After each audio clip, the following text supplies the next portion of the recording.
for a ride. Ride. The geeks for a ride. Ride. Ride. Ride.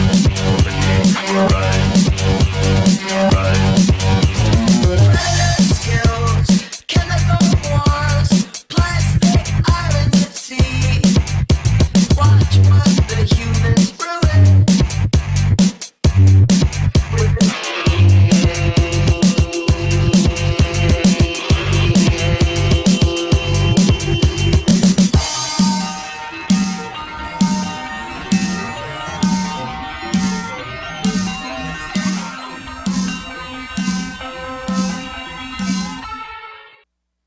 Well, good morning, good afternoon, depending on where you are in this fabulous Saturday.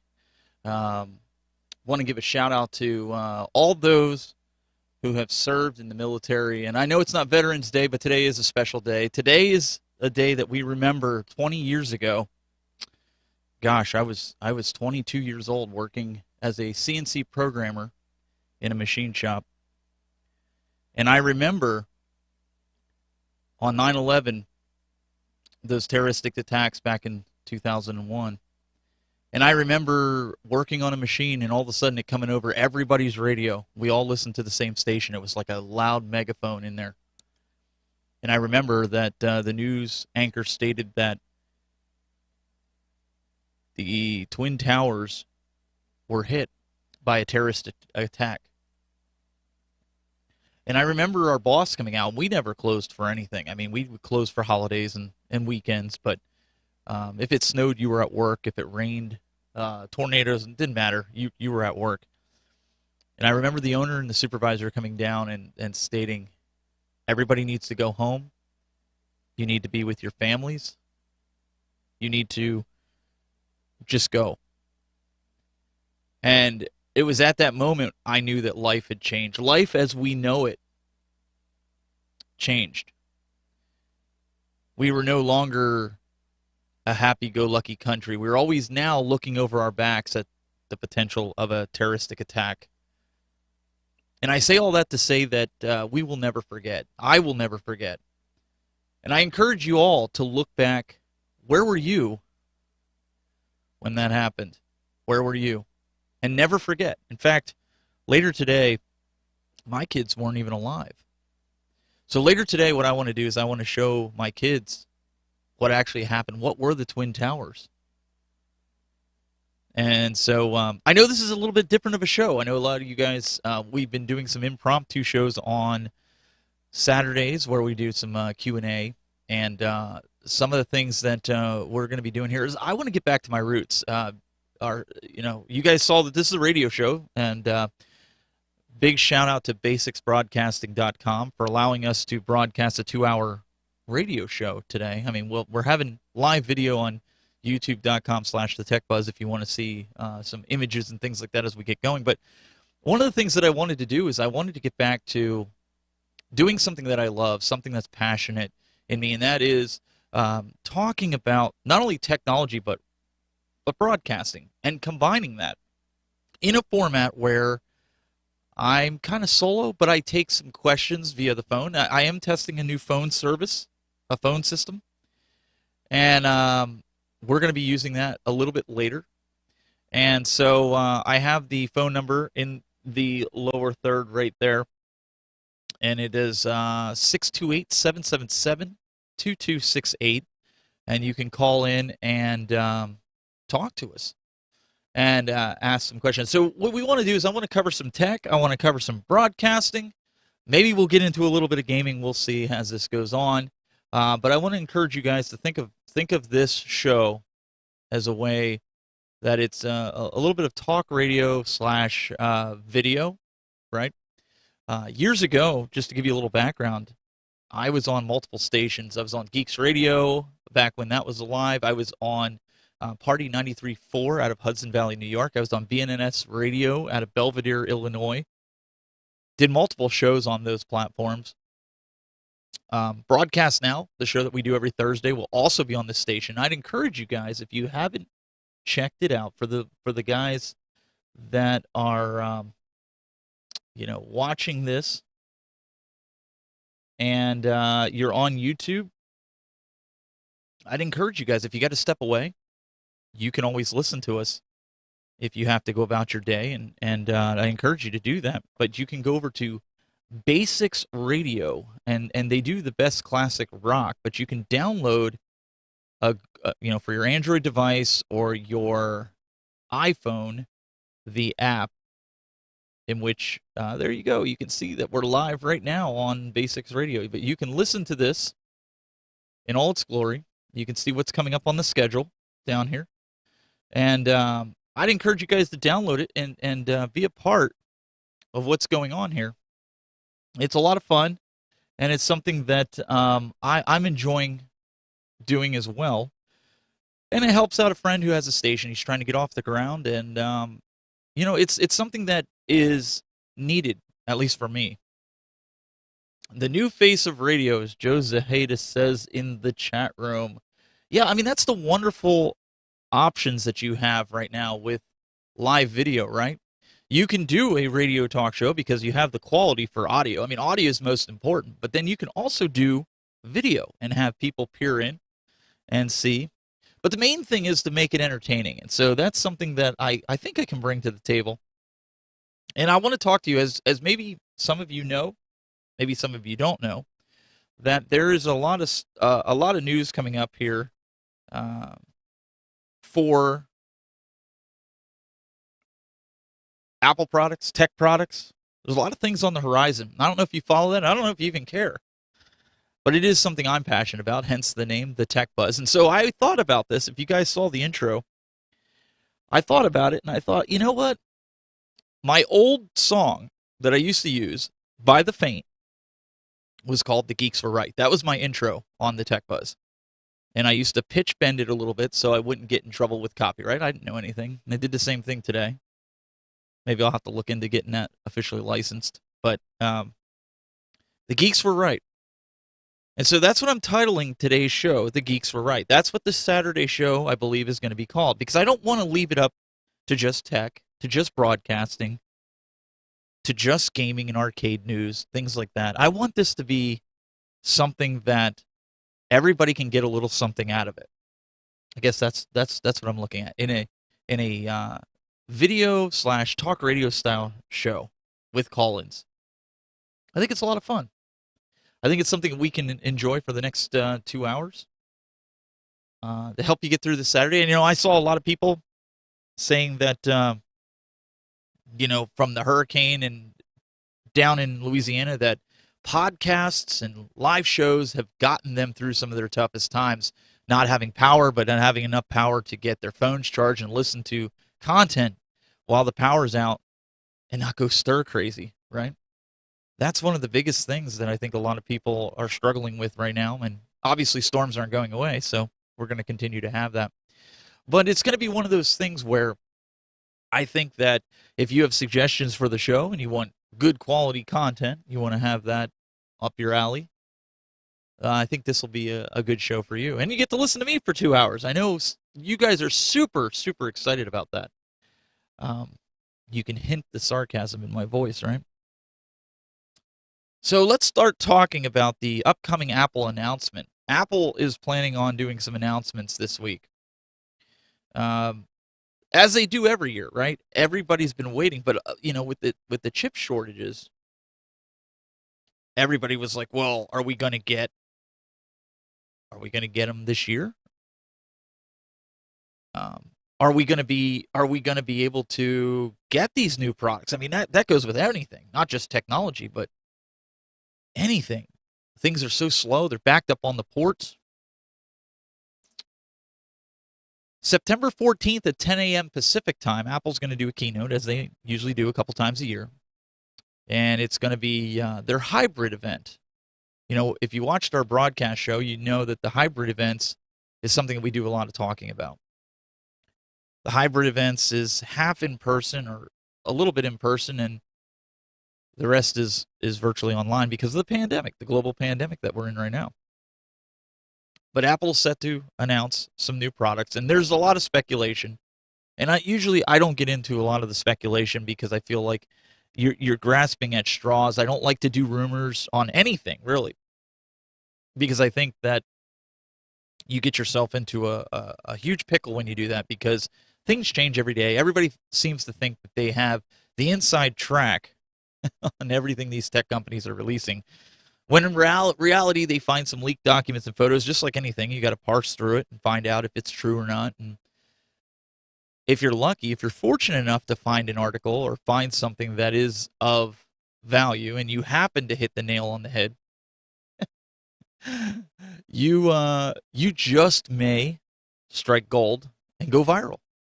And I think that's everybody's goal that's in this broadcasting slash internet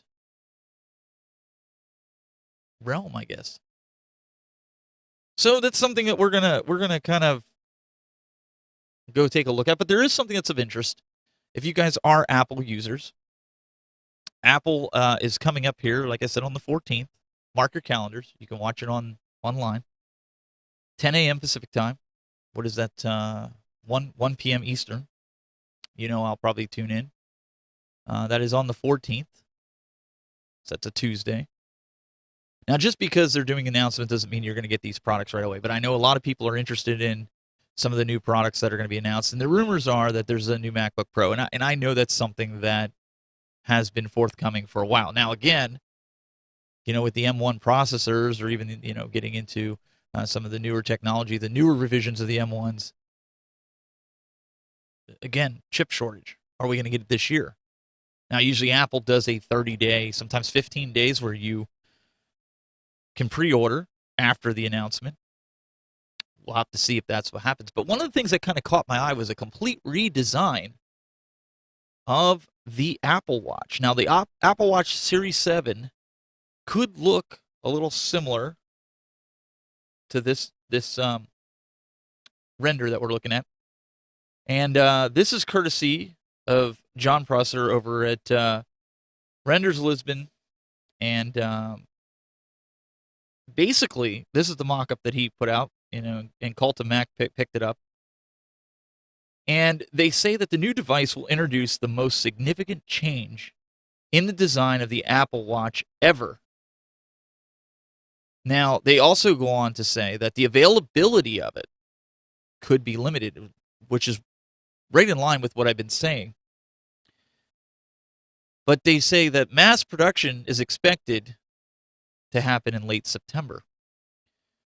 And so, I mean, that's a positive, right? That's a positive to these products. But as you know, if you follow Apple at all, or if you follow any kind of tech, even for some of you guys that are heavily into the gaming and the arcade, pre-orders are usually limited. Pre-orders, you better get up at 3 a.m. if that's when Apple's going to put it, and you better get your pre-order in, or you might not get it for a couple months. And I think, again, I'm just putting it out there, if you're in the market for an Apple Watch Series 7, I actually have an Apple Watch Series 6. My wife and I got each other one for Christmas last year, and we splurged a little bit. We got the real nice stainless steel, which is very expensive. So because we don't plan on upgrading our watches every year, but we wanted something that was nice, and we always end up getting these throwaway watches. And the last Apple Watch we had before that was a Series 3. So if that is something that you're looking for, if that is something that you want, you're going to definitely want to jump on this. And hopefully on Tuesday, that Apple lets you know when you can pre-order in. Lately, it's been midnight Pacific time, which is 3 a.m. East Coast time. 2 a.m. if you're on the Central Time Zone. That's absurd. I remember the days back with the iPhone. I would go to the AT&T store. I would get up at 4 in the morning. I'd go stand in line. I'd probably be the second or third in line, because you have some of those crazy people that would stand in line for hours, all night long, and they'd go with two people. So one person could use the restroom or go get some food, and the other person would hold the place in line, right? So it was kind of funny to do that. And then I stopped doing it probably around the iPhone 6. I think that was the last time I stood in line for an Apple product. I know I was crazy, but you know, I was in the heart of tech. I was doing a lot of tech reporting. I had to have the latest iPhone every year. And then I realized it's not that important because they don't change a lot. But again, you know, when you're doing this as a brand, if you will, if you're doing this as something that you're making videos or content off of it, I mean, you got to get it, right? You got to get it on launch day. You got to get those videos out before the other folks get them out. Endless One Up in the chat room. He says everything is going to be limited this year. And he's absolutely right. Everything is going to be limited, and it's unfortunate. It's an unfortunate part of everything that we're going good. So I don't know. It remains to be seen, but I'm saying if you're in the market for an Apple Watch, my suggestion would be to go pick it up, pre-order it. I really like the Apple Watch. I mean, if you're an Android user, that's fine. They make Android watches as well. You can pick those up. But they're saying that this could be the best Apple Watch yet. It's going to have that new chassis. Let's go back to that image again. It's going to have a new chassis, and it's going to have like those flat edges like the iPhone 12 or iPad Pro that increase its surface area and allows for a larger display panel. These are great features to have. I mean, as an iPhone 12 user, I really like that. And it kind of resembles the iPhone 4, if you guys remember back with that. Now, earlier on, due to the adoption of many new panel-related production processes for the first time, the Apple Watch 7 panel module encountered reliability issues during the risk ramp phase. But Apple has now ironed out those production issues with the Apple Watch 7, and it will launch this month as originally planned. So that's good news. That's good news. So I'm thinking that that's what Apple's going to do. Apple's going to announce it, and then within 2 weeks, probably a Friday, that's usually what they do. They'll skip a week. They'll announce it on a Tuesday, skip a week, or even that following Friday, within 10 days. And then they will do pre-orders. And that's one thing I could say about Apple. They're not going to upsell you or upcharge you in that fashion. Whatever you expect the Apple Watch, and I'm expecting it to be, depending on like your base model, $499. And then the previous model, the base model is probably going to go down to like a $350, $399. Usually how it is. And I would recommend to anybody that wants to get into the Apple Watch ecosystem that's never had one before, listen, you don't have to go out and buy the latest and greatest. I have an Apple Watch 6 and it's working great. Like, I have no issues. But Endless One Up in the chat room says, it makes me sad. Everything is limited. I love new shiny electronics. I'm a Windows user, but Apple makes long-lasting products. And listen, I use Apple products and Windows products as well. I have to. In broadcasting, I have to have, there's certain things that run on a PC, and there's certain things that run on a Mac. Certain things that I have and do that run better on, depending on what platform it is. So I have to. I have no choice.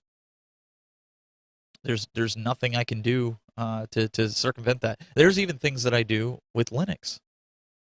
I have to run Linux on certain things.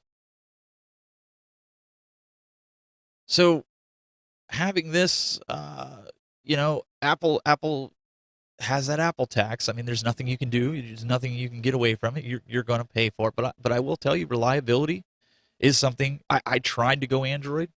I did. I really tried to. I'm a firm believer. If you're going to go Android, you really should get a Pixel phone right from Google. Get the purest experience of Android that you possibly can. I was all in years ago. I had the Google Glass. I was invited to the Google Glass project. I walked around, and my wife hated it because I would always get stopped in stores, and people would always want to try them on. And man, imagine that in COVID time, right? Thousands of people trying on your Google Glass and all the germs and everything that's being passed by. But I did. I had Google Glass. I had the Nexus 7 tablet. That's how long ago this was. The original Pixel. I tried to enter the Google ecosystem, but there's just so many things that it was so difficult that it didn't need to be difficult, right? It was something that you really didn't need to do that.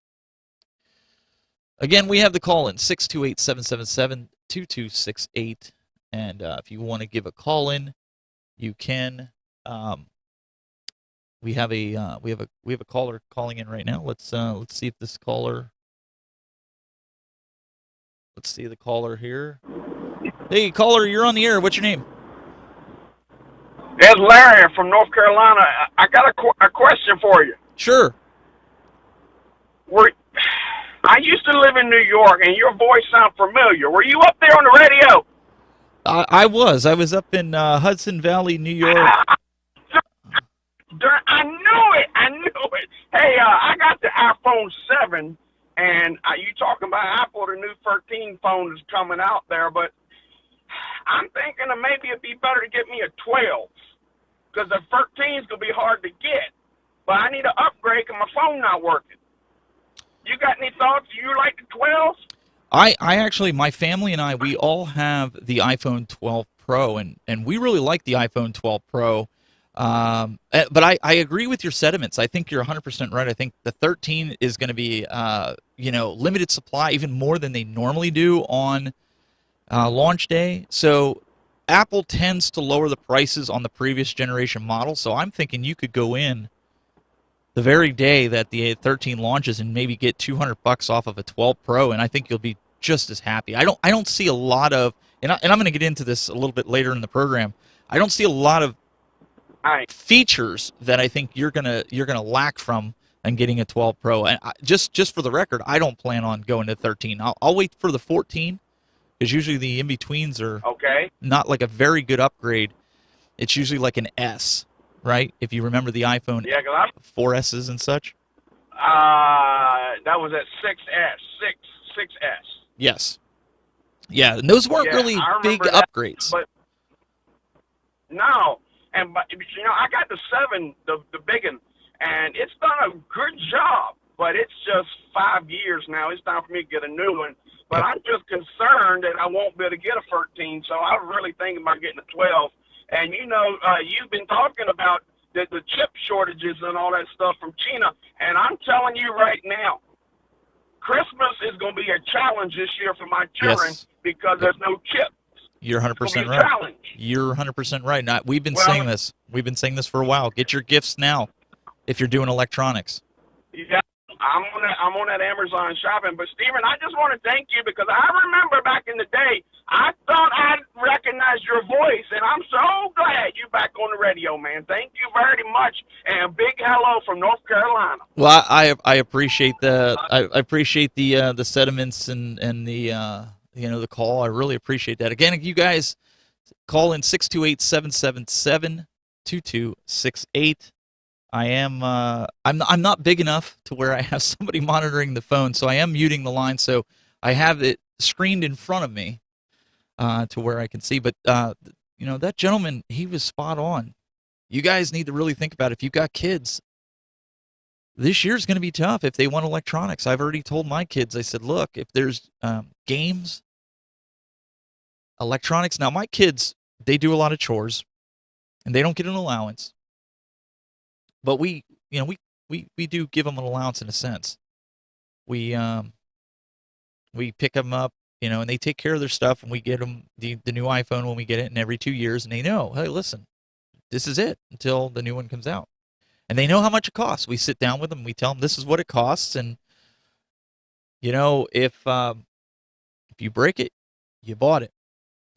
So your average gamer says, I'm from Charlotte, North Carolina. So another North Carolina folk in here, and it's just how small the world is, right? When you find people that remember, and man, I was on Party 93.4 FM out of Hudson Valley, New York. I was on that, gosh, I want to say like 10 years ago.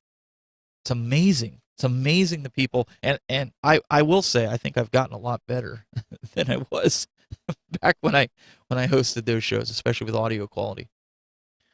So it's interesting, but I would 100%, if you are in the market for any of these products that we're talking about here. There's also rumors of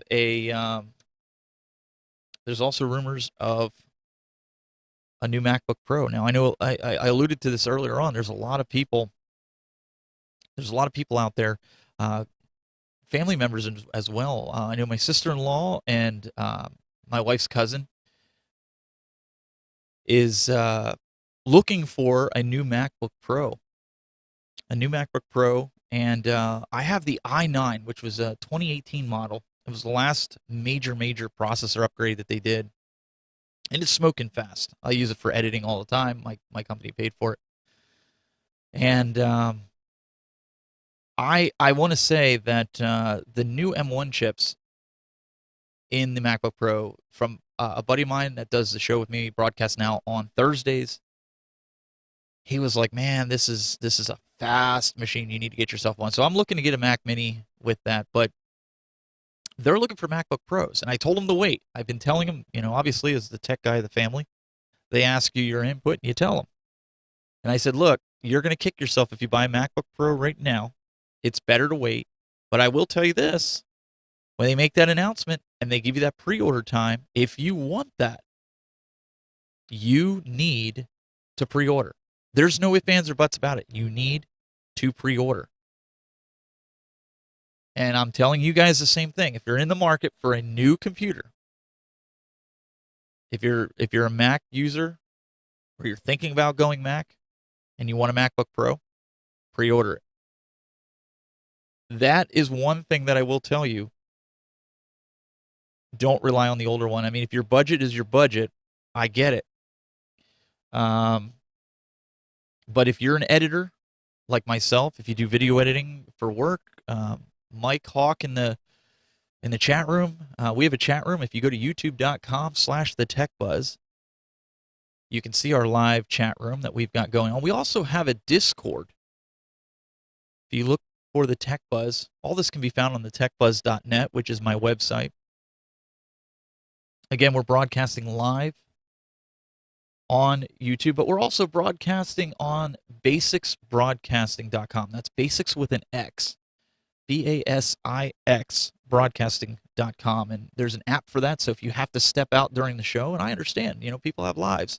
People got to go places, but you want to continue to listen to the show or you're on the road like Larry was, you can listen to the show. So it's a great opportunity. And I am recording it for posterity. So if you ever want to go back and see some of the video that maybe I show during a show or a screenshot or anything like that, you can go back on YouTube and look it up. But Mike Hawk says in the church, he says, in the chat room, excuse me, he says, I'm on an i7 from 2017 right now, and so I'm very due for an upgrade for my editing. And I myself, like I said, I have an i9. It's great. It's just that it's still not the fastest that it possibly could be, right? And if you're going to buy a new computer, you want to buy the latest and greatest when it comes to computers because they cost so much, but they also they go out of date so quickly. So there's nothing really you can do. So we're gonna have to keep an eye on that. I think that this is Apple's iPhone event. I don't think we'll see anything with iPad. Apple Watch, maybe there's an incremental iPad Pro update, maybe, but I'm leaning toward not. I think that you're gonna see the iPhone 13. It's going to have some minor changes to say maybe the cameras, maybe a little bit of speed increase. Nothing that's going to make you run and jump and get up at 3 a.m. or stand in line and pre-order this phone. That's not something you're going to want to do. You're going to want to just hold off. If you're due for a phone like Larry was and you have the iPhone 7, by all means, man, now's the time to upgrade. But I would get the 12 Pro. I wouldn't get the 12. I would get the 12 Pro. It's got a better camera. If you're into the bigger phones, now my brother got the bigger phone, but he does a lot on his phone. That's like his computer. He doesn't do a lot on the computer. His phone is his computer. Now, if your phone is your computer, you may want to look at the 12 Pro Max, which is the bigger phone. Or if you have poor eyesight, and you don't see things that good, that might be the phone for you.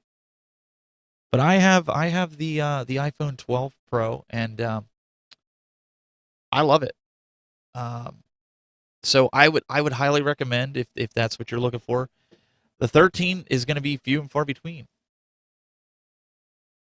So Joe is so again, Joe is taking me in the car with him so he can listen as we continue on here. You know, this is we've got a 2-hour show today. Man, this reminds me of old times getting into this stuff. So, but again, we're gonna go through a bunch of different news, not just tech. Even though tech was something that I started with, I'm gonna do some broadcasting news. In fact, we talked a little bit about this on Broadcast Now. If you guys tuned in to Broadcast Now on Thursdays, we do that every Thursday at 6 p.m. Eastern, which is now going to be also syndicated on the radio here. And we broke some news. I mentioned about how I was supposed to go out to NAB, and for those that don't know what NAB is, it's the National Association of Broadcasters, and it's held every year in Las Vegas, in the Las Vegas Convention Center. And NAB was canceled last year because of COVID. Well, this year, COVID's ramping up more and more.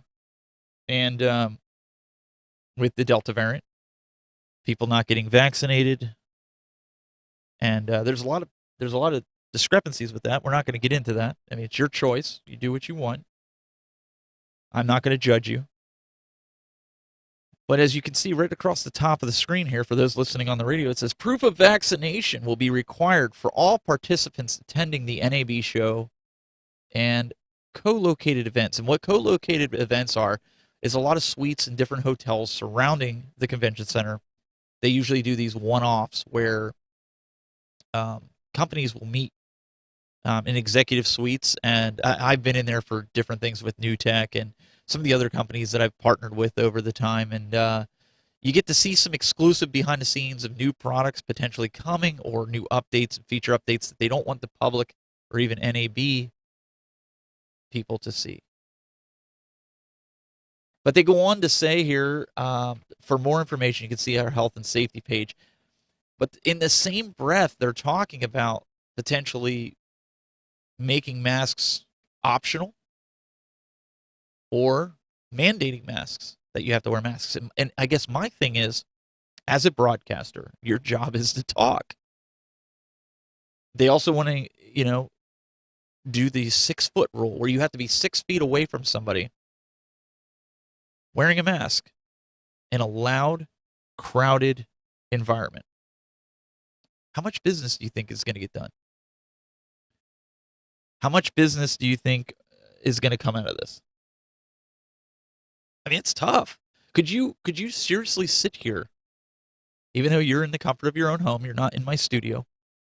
Could you seriously sit here and listen to me if I had music bumping and a cloth mask over my face? Could you imagine?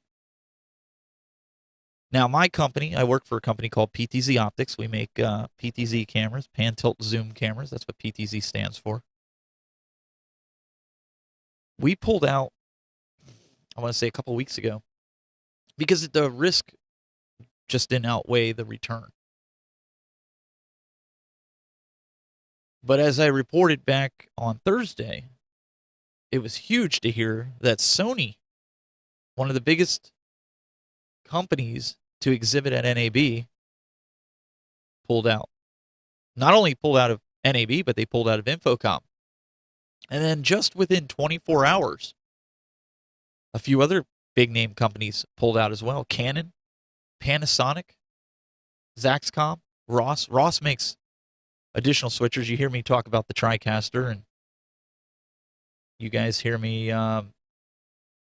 talk about how I do my switching here, and that's with the New Tech TriCaster. And as far as I know, New Tech is still planning on going. But is it a mistake? Should these conventions still be going on? I guess that's my question for you, the audience. Should they still be going on, or should we just cut our losses? Now, the next NAB, and the reason I'm saying that, the next NAB, which I will be going, assuming everything goes back to normal, is going to be in April. April is usually when NAB happens. And because they postponed it this year due to vaccinations and they wanted people to get vaccinated, they moved it to October. But even then, is it safe? Is it something that you should be doing, especially with all the outbreaks from all the other countries? Do you really want to be in a place where there's people that you just don't know what kind of illness that you could get from them, especially in this time? I mean, usually when I go to a trade show, you're shaking hands with so many people, you do get sick. I mean, that's so I usually step on my vitamins. I try to I try to keep myself, keep myself with enough sleep, but you're burning the candle at both ends, so that's a little difficult. But that's my question to you. Feel free to call in 628-777-2268. You can give me your opinion on this. Your average gamer, he's in the chat room here. And again, you guys can head over to youtube.com/thetechbuzz. And if you want to see the live video, see the radio show being produced, if you will, from the comfort of my studio here in Hubbard, Ohio. And your average gamer says, skip this one if the big boys are out. And I'm with your average gamer here. As much as I love NAB, NAB to me is like Christmas, being in the broadcast world. Some of these guys, Kongs R Us, happy Saturday to you. Some of these guys are heavy into video games and arcade, and that would be like E3, right? If you guys are familiar with the E3 conference, that would be like them having a conference. And hello to you, console fanboy, in the chat room. That would be like you guys having all these big companies, Arcade 1-Up, At Games, Sony, Microsoft, all these big companies that are in the gaming world all of a sudden pull out, and then you're left with all these indie companies. Is it worth the risk to go? Your health. Is it worth it? Vaccinated or unvaccinated? Is it worth it? Is it worth the risk of potentially getting in with somebody that has it, come down with contact tracing, and have to quarantine? That's the worst part. You have to quarantine for 10 to 15 days, assuming that you're not COVID positive, in Vegas on your own dime. That's the worst part. Now, if I was out there with my company, they would cover that. But you're out there on your own. So, it's one of those things. So things like that just kind of make me go, do we see, is NAB going to close? Is it going to shut down this year? They say not. They say that it's going to continue to run. So we shall see. Anything can change. Everything can change. Cases are going up. They're not coming down. Fortunately, and again, this isn't a political show. I just, trying to keep relevant with why I'm bringing this up. Fortunately, hospitalizations, even though people are being hospitalized, the death rate is a lot lower than it was this time last year. That's the good news. That's the good news. But why take the chance? That's what I'm saying. 628-777-2268 is the number. You can call in and interact with me here. We are live on Basic Radio, Basics with an X, basicsbroadcasting.com if you want to get the app and listen to it on your phone. If you have to step out and you want to continue listening to the program, I encourage you to do so. There's another thing that is going to happen, or at least people think, especially this might be something you gamers want to pay attention to that are listening, for the Apple September event coming up here. A lot of people have some speculation. This is the logo that Apple put out on their event for the 14th. This is their invite. And some people are saying hidden in Tuesday's invite to the Apple September event is an augmented reality Easter egg. It's part of the company's ongoing move to draw more attention to AR, or augmented reality, and make event invites that much cooler than anyone else. The graphic for the event is the Apple logo, as you can see, floating over a lake in the evening. iPhone users can transfer that design to the real 3D world and pass through it into a starlit virtual space. it's interesting to think that this is potentially an Easter egg within the invite. I have another view, I believe, here for those that are, if you're not watching this on YouTube, you can go back and take a look at this, but here's another view of it. You can go to Apple's official events page on an iPhone and then tap on the big Apple graphic that you see on that web page. It's just above the Apple event. That will launch the AR kit, augmented reality viewer, built into iOS. The Apple logo appears virtually in the space behind your computer through the power of AR. Nice, but a little bit boring. Until you move forward and it passes through the open logo into the virtual space on the far side. It's kind of interesting, isn't it? More and more we're seeing companies and people getting into the AR space. But is this a hint? Is this something that's going to be coming? Is Apple officially getting into the AR space? I mean, they've already sort of done it with the iPhone. There's different apps that you can do and play around with. But I see the guys in the chat room, they're already talking about Apple VR. I mean, there's been rumors for a while, right, guys, that there was going to be, when the Google Glass first came out, if you guys remember, years ago, and like I said, I was one of the folks that had that. I had that, and it was really awesome. I mean, talk about augmented reality. It's like having an 80-inch screen right in front of you. The thing that I had, besides the coolness factor of people always asking to try it out and explaining to them and letting them see the different technology that was with it, the thing with it was I got into notification overload. I had a smartwatch, I had my phone, I had this. So when somebody would send me a message or I get an email, I had to be very selective with what notifications went to what. Now, the problem with that was if I didn't have one of those smart devices on at the time, let's say I sent my text notifications and my email notifications to my watch, and I didn't wear my watch that day because I just was lazy and I decided to put on my Google Glass and I had my phone, I wouldn't get half of my notifications. But if I left them all on, then you're getting dinged on your phone, dinged on your watch, dinged in your glass. It's popping up on a big screen. Like, you get into notification overload. But I do like what Meatball Saucy here in our chat room is saying. For those that are in the chat room, he says AR is about to be so much more than just gaming. He's 100% right. Can you imagine AR for a realtor? Having the ability to show somebody a house because you went in and filmed it. They put on, whether it's AR glasses or they just do it through their computer. I mean, you could sort of do that already with Google Maps and even Apple Maps, so you can go through where the van has driven through your city and they have recorded all that stuff, and you're able to go through and virtually see where you're going. Like, I do that a lot when I go to areas that I'm not very comfortable with. I like to see, what's around different landmarks. So if it's a store that I'm going to, or a building, or somebody's house, and it's like on one of those roads that, like, you'll miss it if you're not paying attention.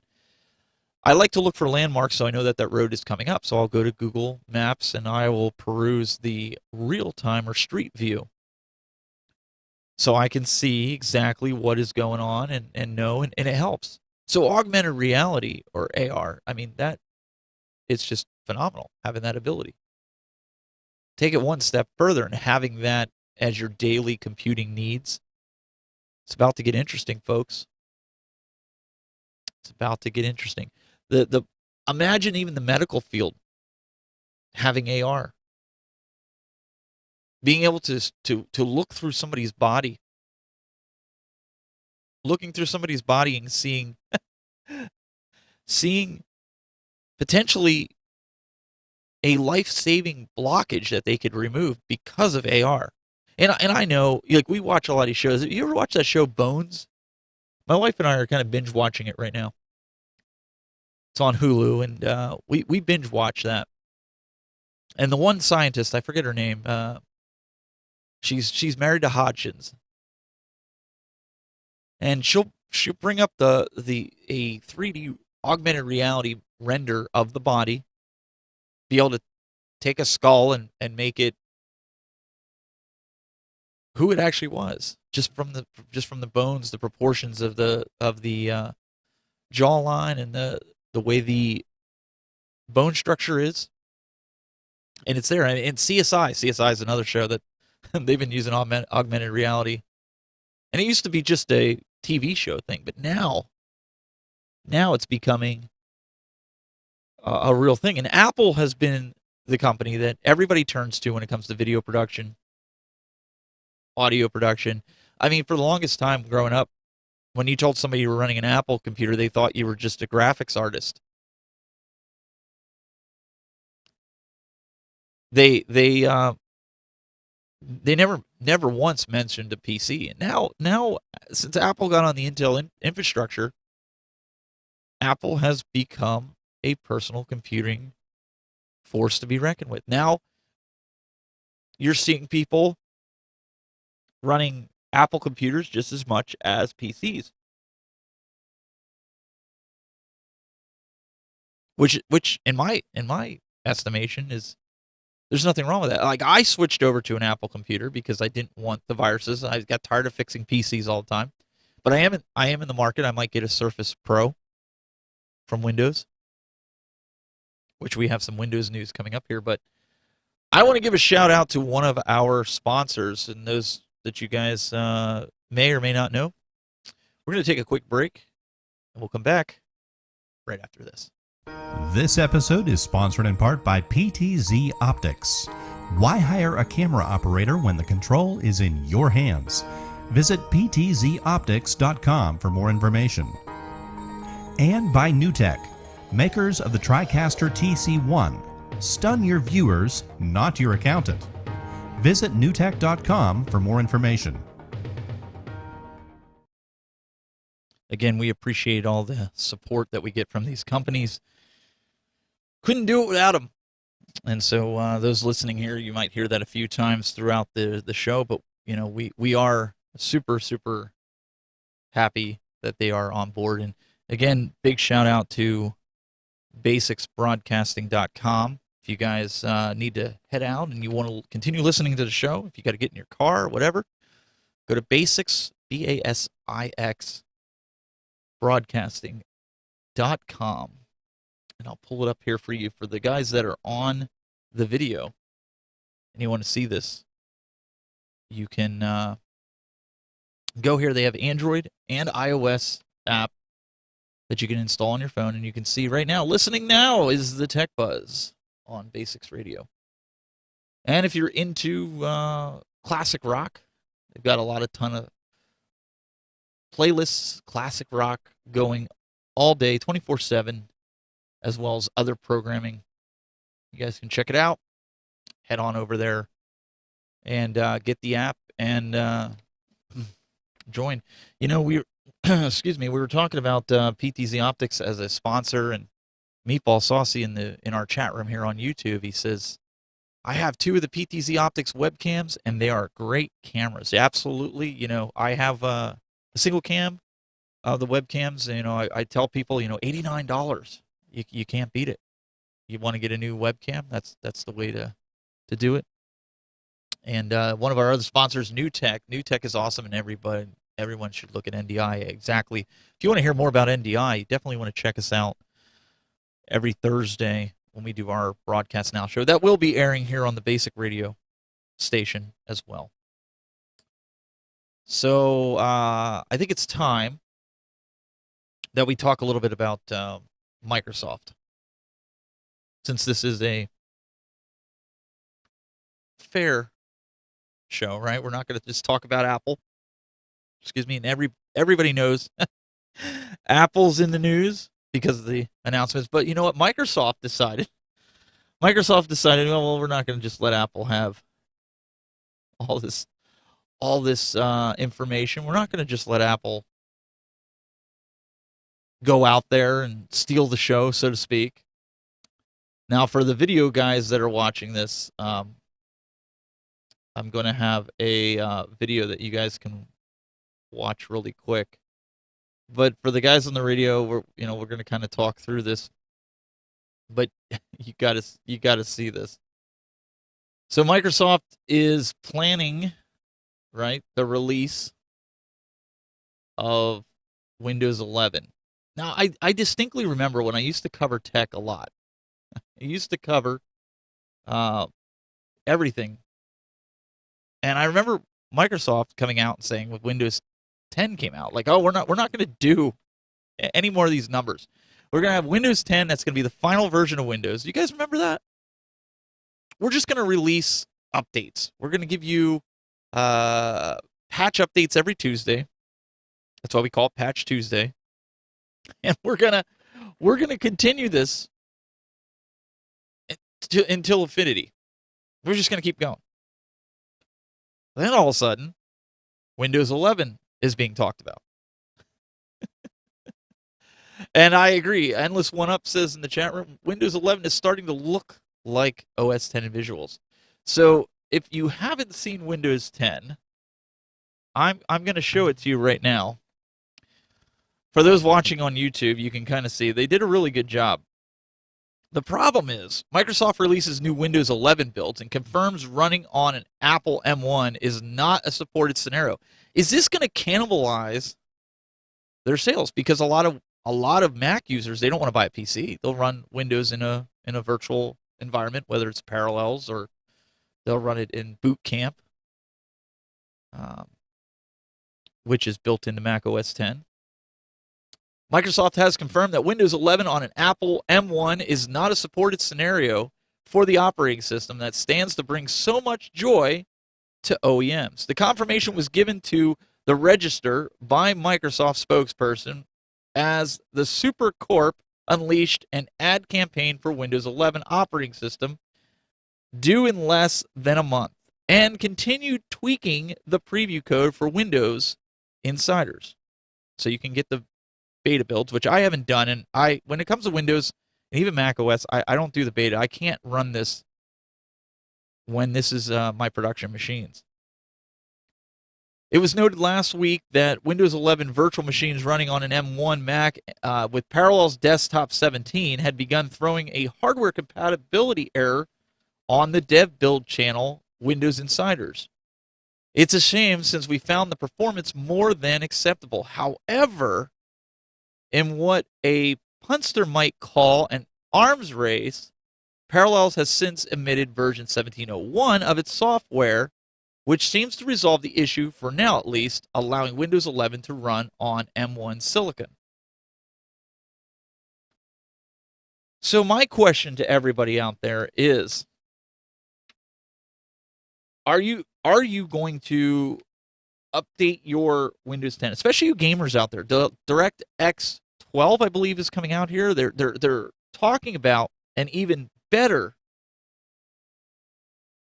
experience with Windows 11. Even if you're an Android user, you can run Android apps on it. Apparently, is this something that you're looking for? Is this something that you would want, especially you gamers? Is this going to be a seamless handoff with Xbox Series X? That's the question I have for everybody. Is this going to be another Windows Vista? Everybody remembers Windows Vista. Microsoft's disaster of an operating system. I remember Windows Vista.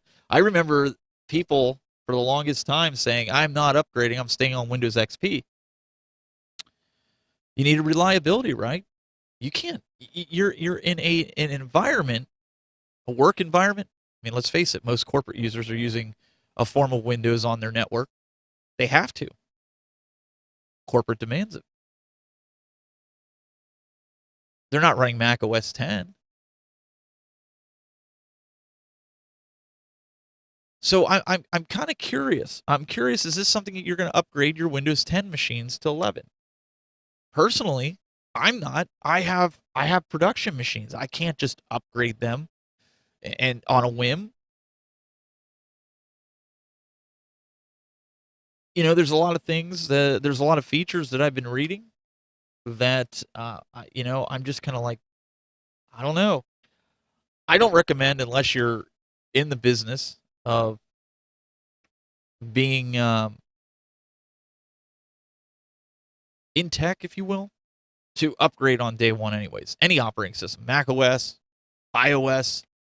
iOS and Android operating system are a little bit different because for the most part, I'll say that very, very loosely. For the most part, it's stable. Now, you do have some issues. Like, I remember the one time that we did the upgrade and I wasn't getting text notifications on my iPhone. People were texting me and never got notifications. Here it was a bug. I went 3 months with it like that. Tried everything. And it didn't fix it. Here it was a bug in the software that they ended up fixing. That's a huge bug when you depend on notifications. So Hollywood Polo in the chat room says, not even if I'm forced to, they're just buzzwords. And he's right. So, one of the things that people have been asking is, okay, so that's great and all. I'm going to see if I can pull this up for you guys. If not, I'll have to read it off. But one of the things that I thought was very interesting was the system specs, right? You come out with, one of the things Microsoft wanted to do, unless you're running like very archaic, and I mean archaic systems, right? You should be able to run anything.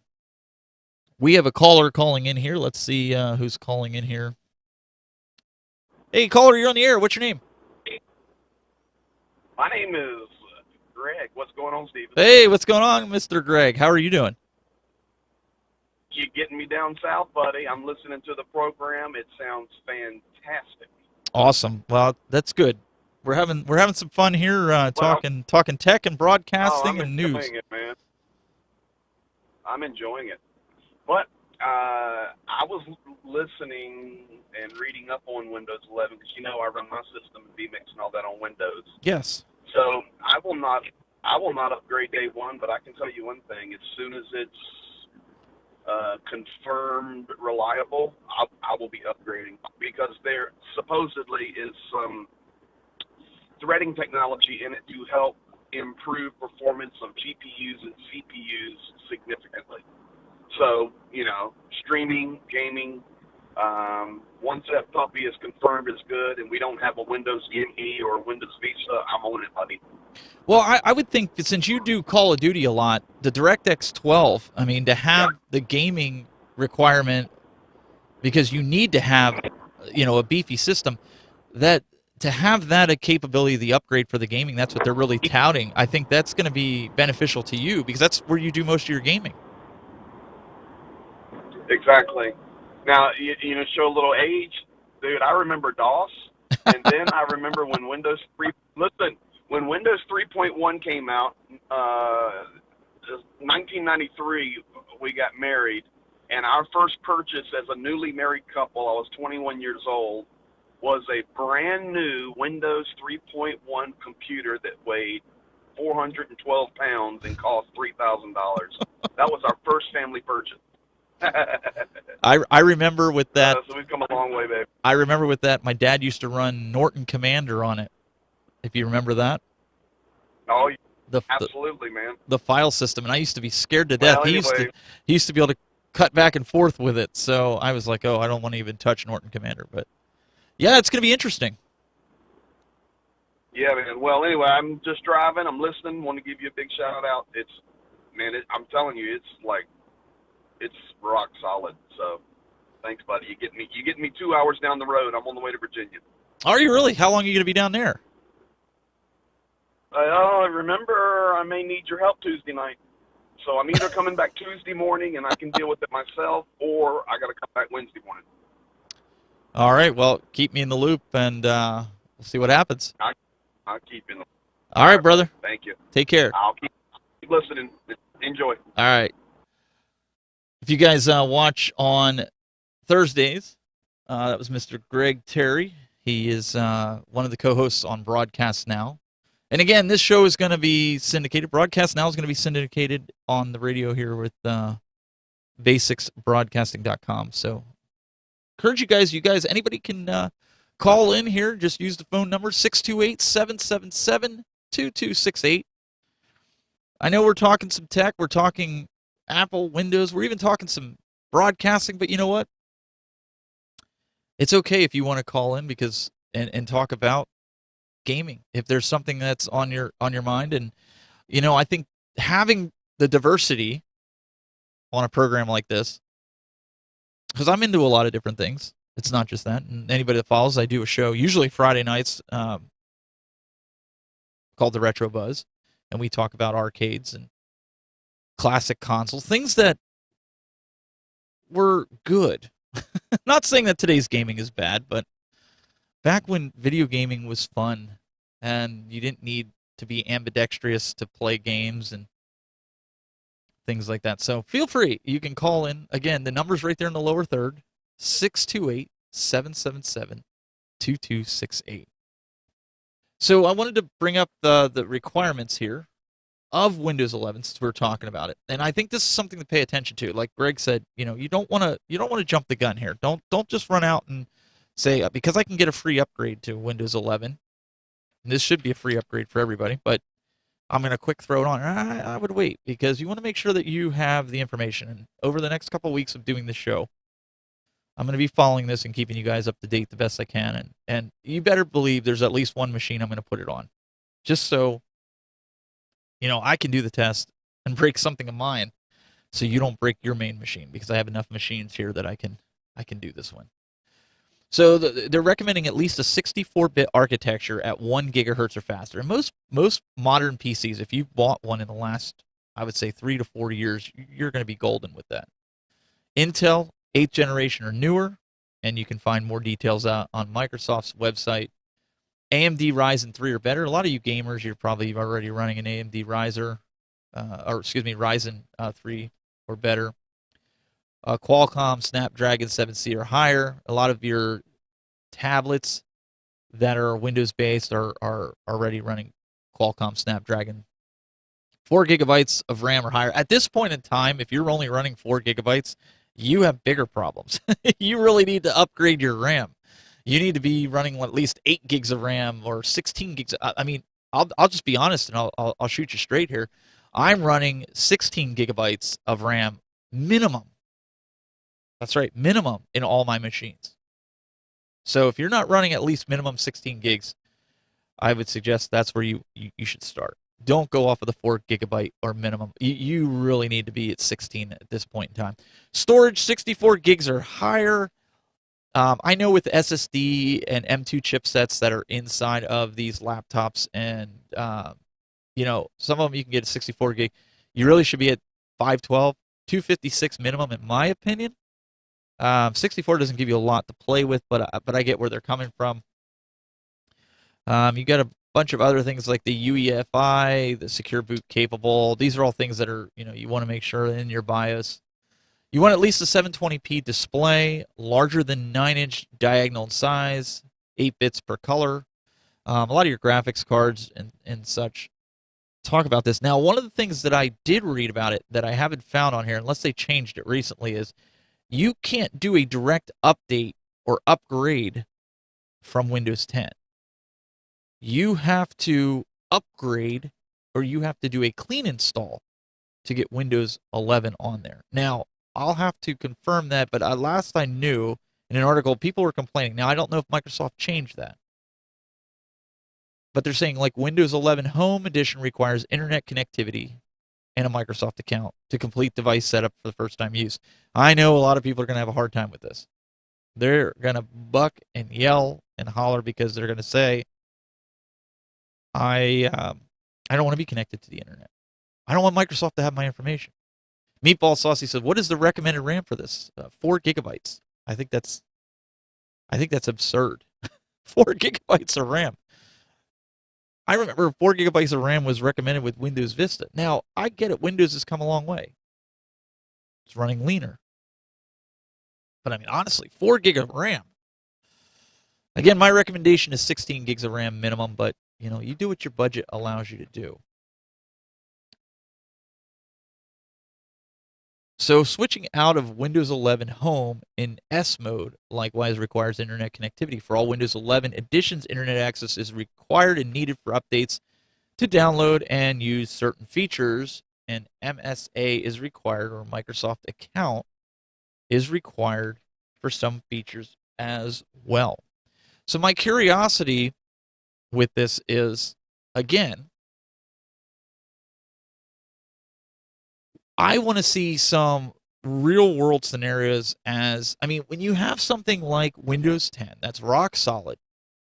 I think we could all agree if we're running Windows 10, it's rock solid. It's it reminds me of the time when people used to say about Windows XP, like, I don't want to change off of Windows XP. And for the most part, toward the end, Windows 7, I know a lot of people that had problems with Windows 7, I'm not going to lie, but there's a lot of people that it was rock solid with. We've got another caller. Let's see what he has to say. Caller, you're on the air. What's your name? Hey, this is Dan. Hey, Dan, how's it going? Pretty good. I'm calling from Massachusetts. Hey, hello, Massachusetts. You up in the Boston area? So I just wanted to... I am. I just wanted to say thanks so much for putting on your show and stuff. And I was super excited when I saw that you're sponsored by NewTek and stuff, because that company does awesome stuff. And I just wanted to mention the NDI stuff. And anybody who, wants to port video out and about through your house through a basic router, check that stuff out. Check out Steven's show if he's going to be talking about it. Steven has great insight in all this. So if anybody's listening, tune into his show when he talks about it, because that stuff is super cool, and it can do lots of neat stuff. You could pipe all kinds of fun stuff through your house and stuff once you learn how to work it all.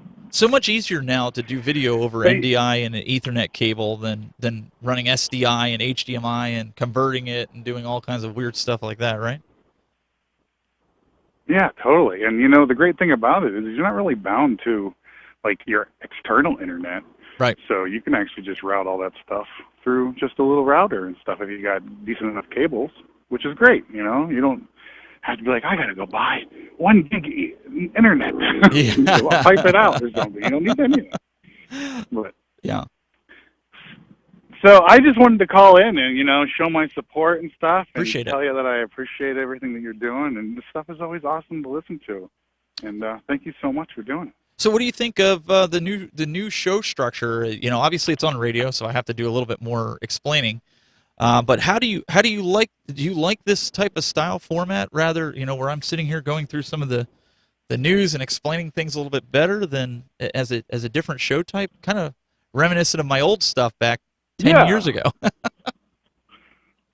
Well, I think you do a really good job of actually describing what you're, if you're looking at something. So you do it very clearly and you don't speed through it. I have that problem. I'm always like, blah, blah, blah, blah, blah, blah. And everybody's like, wait, what did that guy just say? So, yeah, I really appreciate it. You're doing it very clear and concise. And, that's very beneficial, especially when you're only listening to it, because that's you need that. It's like, what do they call that when you do the descriptive, on your television, descriptive language stuff? Yeah. That stuff is pretty cool. If you're ever bored, if you're into Dungeons and Dragons, turn that descriptive service stuff on for Netflix and listen to how they describe television shows to you, because it'll make you a better Dungeons master. Actually, I learned that little tip from one of those I think Critical Role people. Might have been Matt Mercer there, I think, that said that or something. But, awesome. Well, that's not a unique thought of mine. Well, it's one of those things too where this is a new phone system that I'm trying out. I want to see how it works, and so far it's been really good. I just wish I had a phone operator that could sit here and pull the calls up, because I have to look every now and again because I don't want it to ring and interrupt a thought that I have. So I think I might go with this. I'm going to hopefully talk with them, see if I can get them on board as a sponsor. If not, it's not too expensive, so I might just foot the bill for it. But it's a 14-day trial. It seems to be working really good. I was going to say, doing stuff like that can kind of open up other doors for you too, because then you become almost like an ambassador of it if Yep. you're using it and nobody ever gave you anything for it. I think that's the best way to go about things is, grab onto it and see how it works for you. And if it works great, let others know. Don't hold back. So Yeah, I mean, and I think a lot of people that are getting into live streaming, and we cover this usually on Thursdays, but a lot of people getting into live streaming, they want to do call-in radio shows, whether it's internet radio, whether it's FM radio, it doesn't matter. They want to have the ability to do the old-fashioned, like if you're on the road, just like Greg was, and he wants to call in, he's listening to the program driving down. He wants to have the ability. He can't get behind his computer and get on video and do that. He's driving. So to have the old-fashioned phone line is great. I have to just echo your point because, like, I was watching you online, and now I'm in the car taking my kiddo to work. So I'm not driving. I'm a passenger. Sure. But then you get to continue but I'm listening. going with my wife, So, yeah. But I'm continuing to listen, which is awesome, and I really dig it. Well, and I think going forward, this is a great option for people. So, listen, I really appreciate you calling in and giving a shout out and such. Hope you enjoy the program. We're going to continue going forward with this. So, thanks again for the call. Thank you. Have a great day, Stephen. All right, you guys take care. So, it's been a while since I've done this. I'm used to the traditional style. You get a guy on live to air, and you're talking back and forth, and you're conversing with that person. It's a little bit different when you do some pre-prep and you're getting subject matter together to talk about, and get on air, and you're the only one talking. So you want to test your broadcasting skills. That's what you got to do. That's where the experience comes in, to keep people engaged and connected. So it's great to have a chat room along with this. I don't know what the radio guys did before the internet, not having a chat room. But I want to kind of go back to the chat room here, if you guys. But you can call in. It's 628-777-2268. You can join us here live if you got a comment or a question, and bring it in. But Greg says in the chat room, he said, what does that mean if we have to do a clean install? I have to back up all of my data and reinstall the software. So he's referring to what I mentioned before the caller with Windows 11, and that is my understanding. Like, you have to completely wipe out the machine. It's not like where you do a compartmentized upgrade. Like, if you remember with Windows 7, when you did the upgrade to Windows 10, it kind of took Windows 7 out, leaving your files. If you remember, it asked you, do you want to save your files and settings and different things like that, and it puts Windows 10 in its place.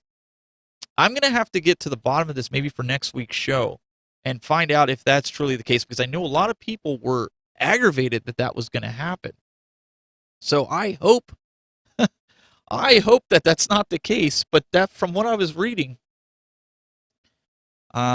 that's honestly what's going to happen, and I fear for the people. My question is to Microsoft: listen, not everybody's a computer guru.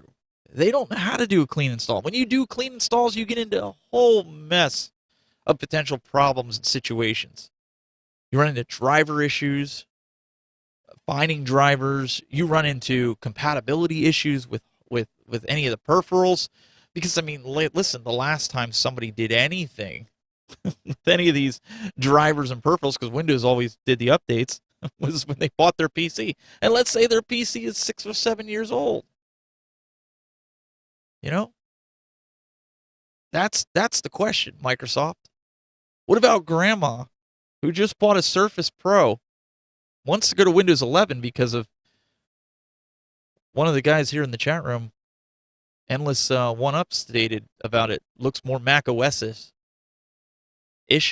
Mac OS-ish, where it kind of has a lot of the graphics and layout of how I thought that too when I saw the bar. They put all the icons in the center, kind of like Mac OS, which is fine. Hey, imitation's the greatest form of flattery. There's your tidbit of the day. But I mean, the people that are not tech savvy, they don't want to do a clean install. They don't want to do it. And most computers this day and age do not come with CD players or DVD drives anymore. Everything's thumb drive. Okay, so what does that mean, Steve? Well, if you remember when you used to load things or load the operating system from a CD or DVD, you put the CD or DVD in the machine. You hit, your F8 key. Most of the time it was F8, sometimes depending on the motherboard, depending on the manufacturer. And you sit there and mash that button down until it goes into the boot menu. Sometimes it's F12, depends. It depends on the motherboard. HP was always different. But you get into that, and you would say boot from the CD or DVD. And it would boot into it, and it would ask you do you want to do a clean install? Do you want to do an upgrade? How do you want to do it? Well, when Windows 7 and Windows 10 came out, Windows 10 was just a download, and it would go through the process and do it. Well, you can't do that if it's a clean install. See, Windows 10 went over top of Windows 7. So if you wanted to do a clean install Windows 10, you had to put it on a thumb drive and provision it. You had to go in and put it on a thumb drive and make that thumb drive bootable. And I mean, how many people know how to make a thumb drive bootable? I mean, I've got some guys in here that are pretty techie, like Meatball Saucy. I got some guys, and he's leaving a comment in the chat room here. For those listening, he's going, this is definitely a no start for me. Microsoft will only hurt themselves if there isn't an upgrade path from 10. And I 100% agree with him. This is no bueno. You can't do that. Grandma is not going to know how to provision a thumb drive, download an ISO, make it bootable, because you have to put it on a thumb drive. There's no DVDs. There's no physical media anymore. People aren't using physical media. They're using downloads. I can't tell you the last time. I think my daughter was 3 when I bought a physical movie. And I bought it because she had a DVD player in her room. But I digress. Nobody is using physical media on these newer machines anymore. It's either download from the Microsoft Store, or you have to provision a thumb drive, make it bootable, put your license key in, go through, wipe out your computer. I mean, this day and age, because of how big the drives are, can you imagine backing up a desktop PC that has like 4 terabytes of stuff that you have to back up in order to wipe it out? That's not something I want to do.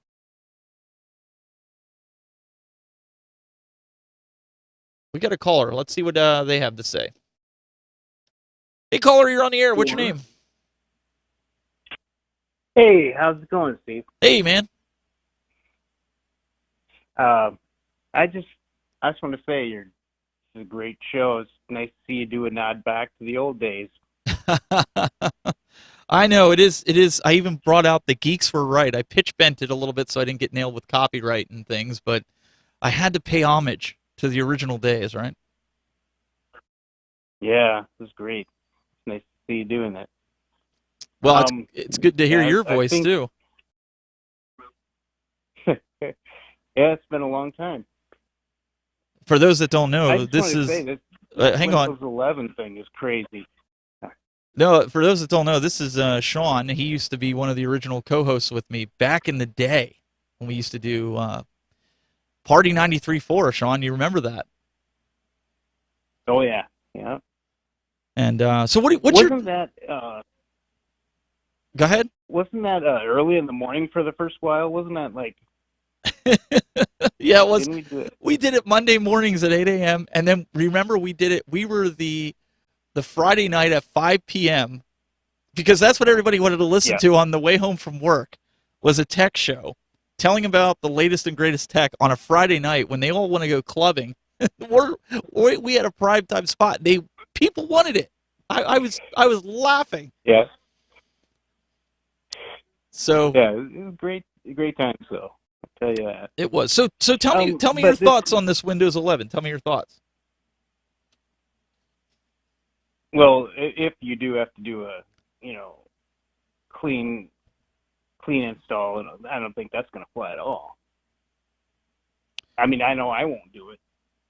Well, and how do you explain that to your clients, right? You for the longest time you were fixing and repairing computers, and maybe you still do.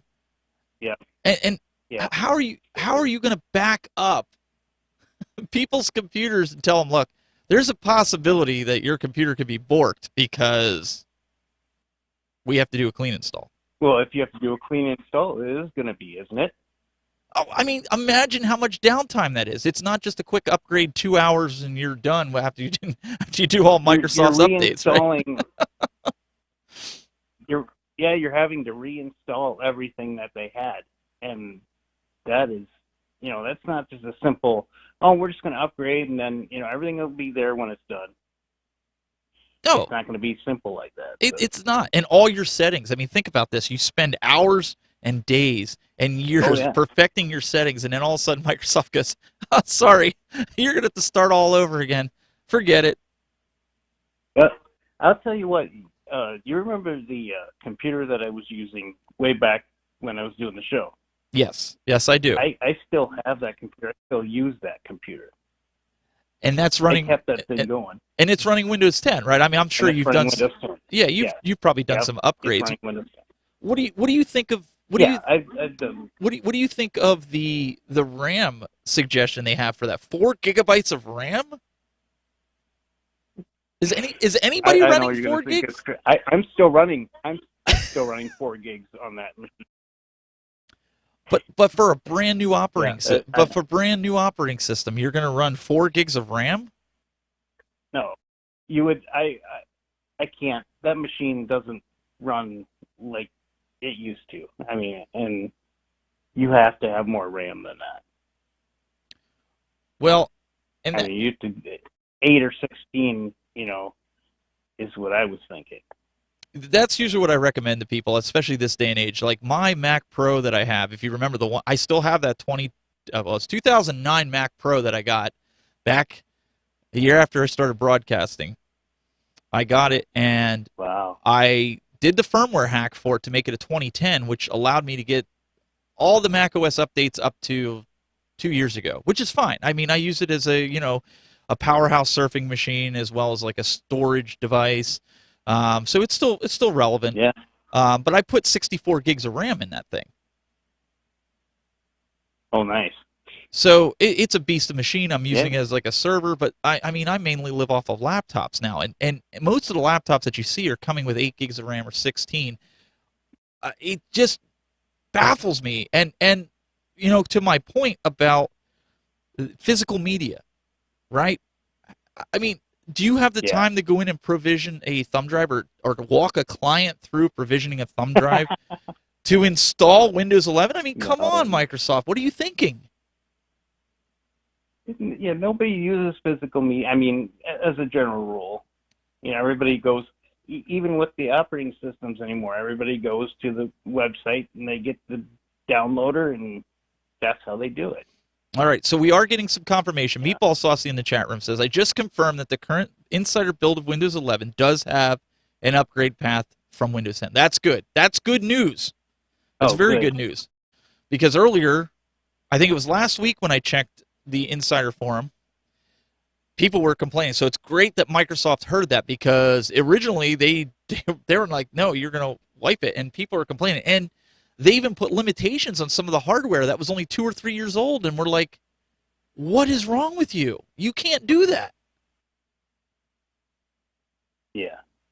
To be honest with you, anymore I use my phone for, 90% of the things that I do, because of, it's just easier to take out my phone and, I can go in and even, remote into somebody's computer and all that. I can do right from my phone now, so I don't have to worry. Oh, no, and it's like everybody. Everybody's using a tablet, whether it's an iPad or if it's a Surface Pro, or they're using their phones. I mean, the reality is, Scott, who was on broadcast now a couple of weeks, Scott Killian, he does a lot of the graphics when I get stuff done for my truck, and I also do some remote production here with him. He runs a Surface Pro. That's all he runs in the graphics business. So, I mean, imagine upgrading a tablet like that. And I get it. It's a PC. I get it. I was going to ask you why I had you on the phone, though. Yeah. Since I am looking to get a new machine, what would you suggest? Well, if you're going with a PC, and you're telling me you're using your phone. I don't care either way, but. Well, okay. Well, you're telling me you use your phone a lot. And I'll be honest, Sean. I've been looking into the Surface Pros for myself as a new PC laptop. Like a Surface Pro. I don't know what number they're on, but the Surface Pros. Getting attached keyboard. It's a full-blown Windows PC. I think that to me is ideal. Like I have an i3 Asus right here that's touchscreen that I use for my call-in system of my live video for the live to air, and I love it because it's touchscreen. Because if I'm in the middle of something, I don't have to grab for the mouse. I can just touch it and then add the person on and send them online. So I definitely want a touchscreen one, and I think if you're using your phone a lot, that might be something you want to look into. Yeah, I was just thinking about that too. Now that you mentioned that, it would be the way to go. Yeah, I mean, especially for portability, right? You already have a PC. You could throw some more RAM in it. It's running Windows 10. So even if it didn't run Windows 11, who cares? It's still running Windows 10. That's going to be... Yeah. I wouldn't cry over it. Well, so there you go. So, for portability, you have the Surface Pro. People just don't need these big desktops anymore unless they're doing things like I'm doing with live video or they're gaming. If you're a heavy gamer, you need a desktop. There's no two ways about it. But I'm the average person. I'll tell you what. As far as gaming one, I've pretty much moved to cloud gaming anyway, and there you go. So I do most of that online. So that it doesn't matter what kind of computer you have because it's all happening in the cloud anyway. So exactly. I mean, with Steam what and I'm everything. waiting for operating systems to be eventually. So Ferdinando in the chat room is saying, right, there's a matter of time to have the Windows 11 upgrade available in the Windows Update. The official launch date is October, if I'm not wrong. Well, that brings up another interesting point. I hope it's not automatically downloaded and attempting to install. Because, like, if you have automatic updates on your Windows machine, because obviously you want to keep it up to date, it keeps everything running smooth. I want to choose that because my broadcasting software may not work with it. vMix might not have put out an update for it. There's certain encoders that I use that, as a production machine, I got to make sure that everything is running good. So, I have a feeling there's going to be a lot of software that's not going to right away work with Windows 11. I would have to agree with you, sir. I think that I think everybody would be smart to wait. And like I said, I on day one, I have another machine that's sitting over here. It's a slower machine, but I think it would run Windows 11. I think it's compatible. I'm going to try to install that, and what I might do is do a video as I'm installing that. And then you could see what kind of headaches I get into with it and see if that's something you want to venture down and attempt to do. Yeah. Or just wait, because we all know that if you wait, just like Windows 10, I didn't jump right on the train with that. I think it was 6 or 8 months afterwards. These machines have to work for our everyday lives. You have to make it work. So that was the thing with 10, as I did jump right on 10. Well, 10 going because through I didn't like solid. Well, I didn't like 8, and I had to get off of 8. Oh, 8 was horrible. 8 was the new Vista, and I'm hoping 11 is not the next 8 or Vista. Windows 7 was solid. Windows 10 was solid. Yeah. Windows 8 was not so much. I was not for Windows 8. I did run it on. I ran it on my touchscreen, but again, it was designed for touchscreen in mind, right? Yeah. So you just and the only reason I got 8 was because I was working on computers and people started coming at me with, Windows 8, and I had no idea, anything about it. So I figured I had to upgrade and use it. Yeah, and Fernando is saying in the chat room, how else are you going to tell everybody? Right. He's saying, you're right, Stephen. You always can decide what to update with just a click. In my case, the updates are not applied automatically, but I decide what and when to update. So I'd encourage you guys to look at your updates to make sure that you have to approve, as Ferdinando is saying, and it doesn't automatically start the update process, and you're like, no, I have software that I need, and it needs to run. Don't do that to me. And Greg Terry's... Usually feature updates are not installed without your consent, right? I mean... Well, there is automatic updates where it'll start installing, and it'll pop up on my machine and say I have to reboot because the updates were installed. Yeah, I know in most cases that is, but I mean like feature updates.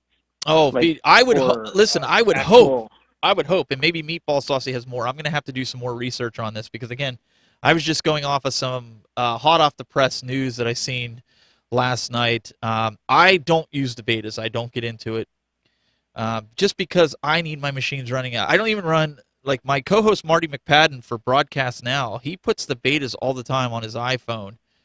And I'm like, man, you're just asking for it. That's like your daily driver. Like, it'd be different if you had a secondary phone, right? But not your daily driver. Yeah. I'm just not going to do that.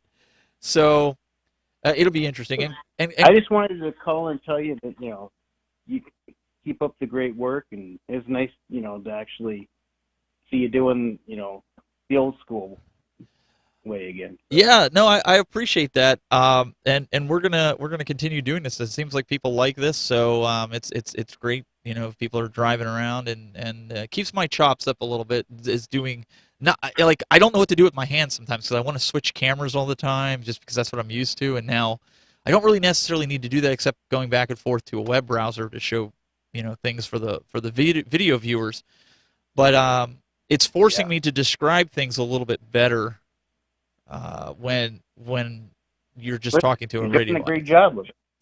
Well, I appreciate that, sir. Well, I hope you continue to listen, and you have a great rest of your day. Yeah, you too. Talk to you later on. All right, brother. See ya. Again, you guys can give you a call in, and I'll give you the number here in a second. But of course, Greg Terry. He has to pick fun at me here. He says, Steven, if this is going to be a radio show, can you please get the big earmuffs? That's one thing I don't know if I could go back to. Like, I used to use those AKGs, 240 M2s or whatever it was. They got hot. I still like my in-ear buds.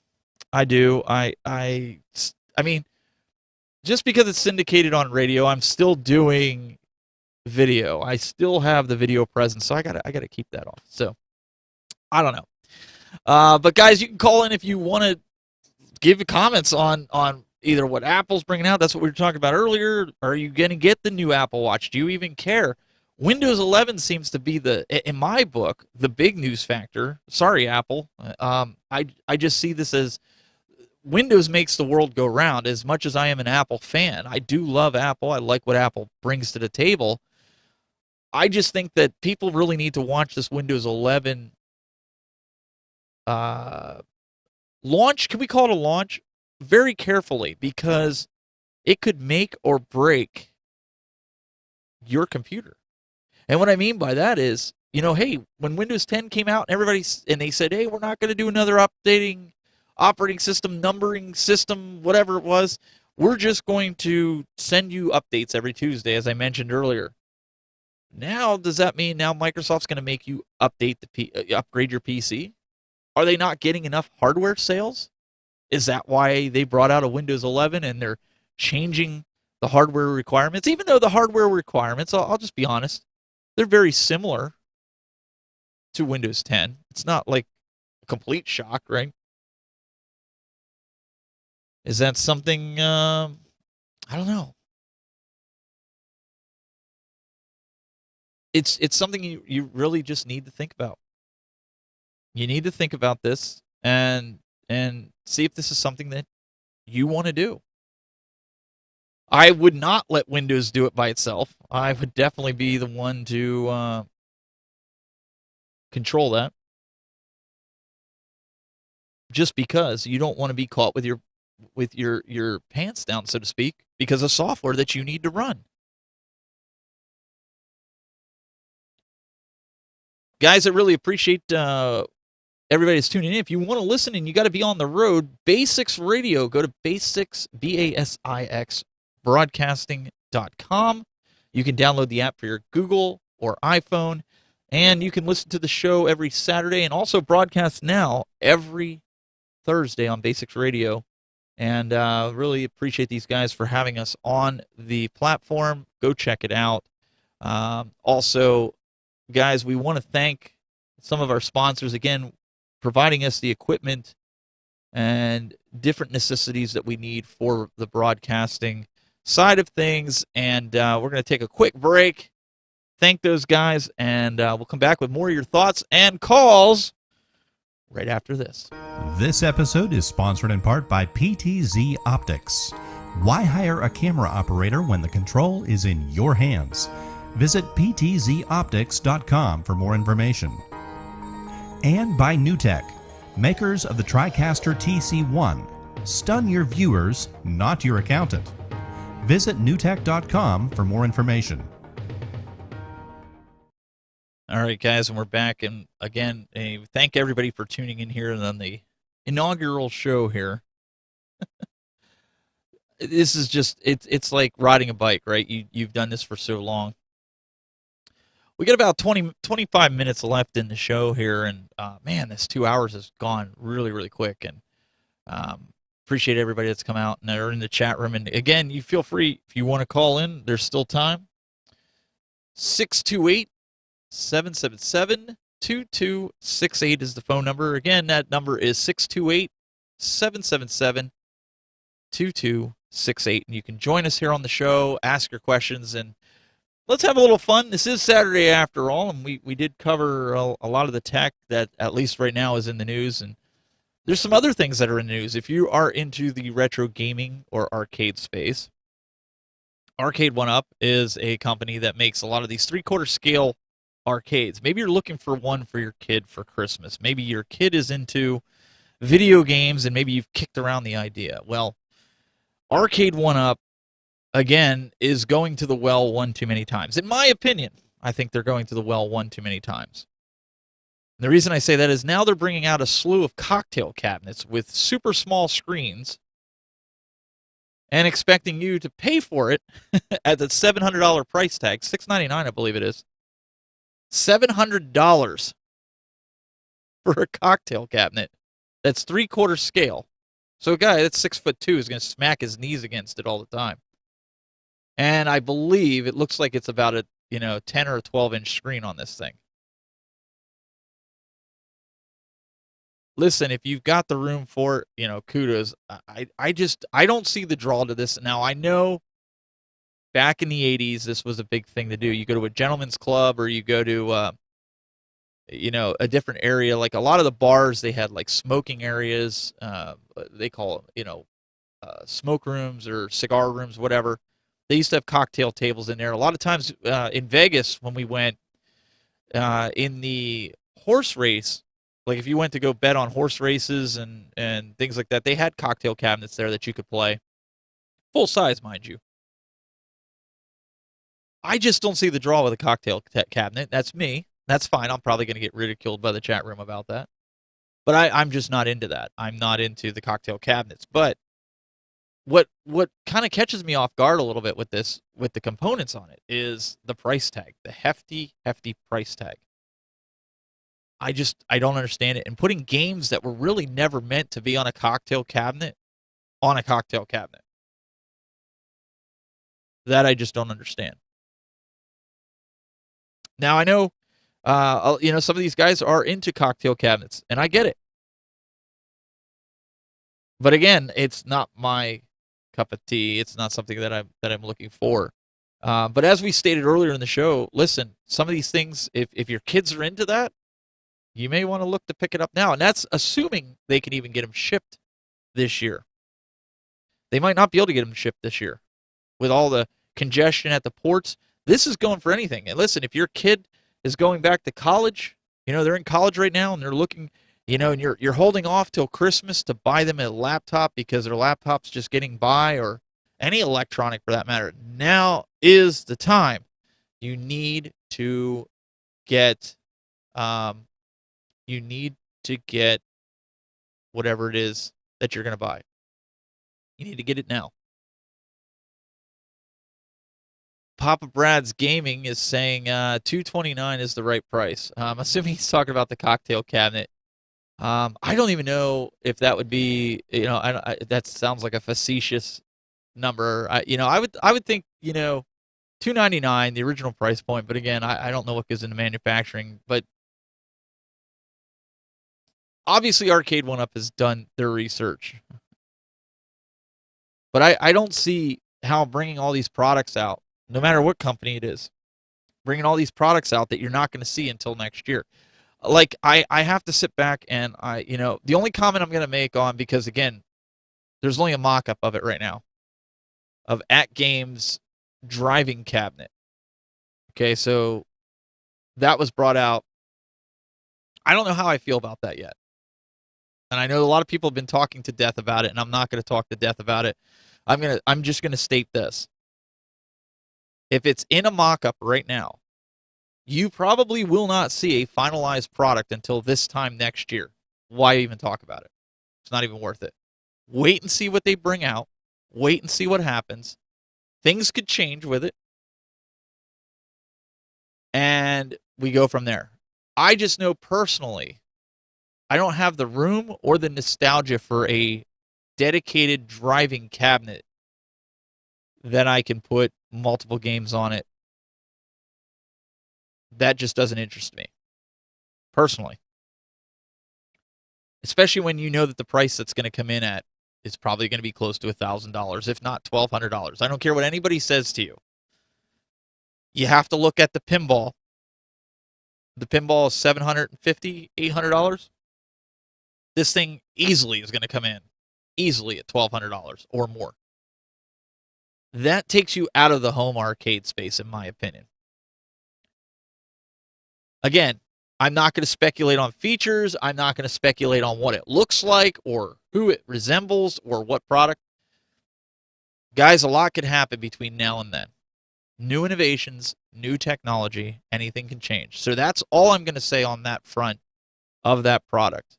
I think that if you're into that, great. Hey, look forward to it. But again, it's kind of like the guys I mentioned earlier in the show about, we were talking about the iPhone 13 is going to be announced the day after the iPhone 13 is launched, and you can go pre-order and get in the stores. You're going to see it. Mark my words. You're going to see the day after new leaks of the iPhone 14 for 2022. I don't talk about leaks unless they are founded, unless they have some kind of substantial evidence behind it that it's like, okay, yeah, this is definitely legit. But this is what these guys do. They do link and clickbait. Now, I don't want to spend the next year of shows talking to you guys about what the iPhone 14 can look like.